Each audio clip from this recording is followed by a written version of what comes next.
Alright guys, this is part 2 of the Muscle Up series. In part 1 we talked about kipping.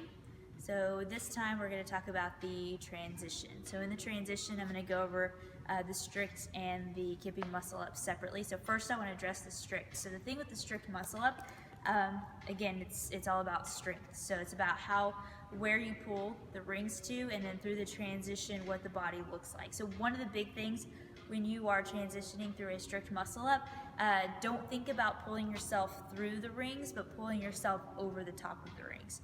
So we're going to go to some rings and kind of look at the positioning for that. So one thing we talked about was false grip. So in order to move through the strict, you want to make sure that you're in your false grip, holding the base or the bottom of the rings, not grabbing the corner of the rings. So grabbing the here.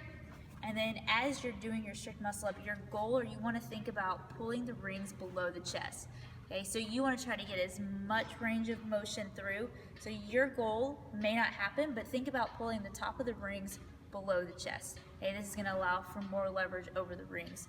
So as you're doing that, you should have the shoulders back behind the rings. So you don't want to pull here through the rings because then you're going to get stuck.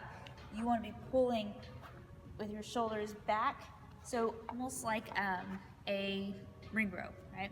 So as you're pulling, shoulders are back behind, and then as you continue to pull and you transition, you rotate the rings out, and then you're pushing down on the rings to finish the movement out. Okay, so that's really important, that as you're coming through the transition and you're here, you're not just relaxed, you're actually starting to push down on the rings because you need to be able to set yourself up in a good ring support.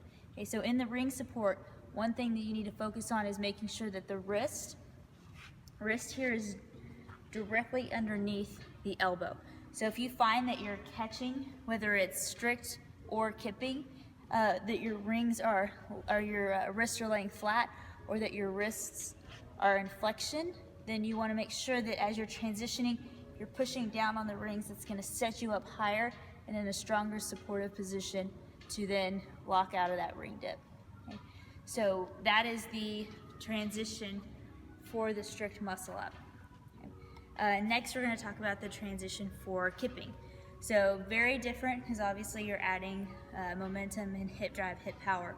So with that, in the kipping, you want to think about, so I talked about the kip.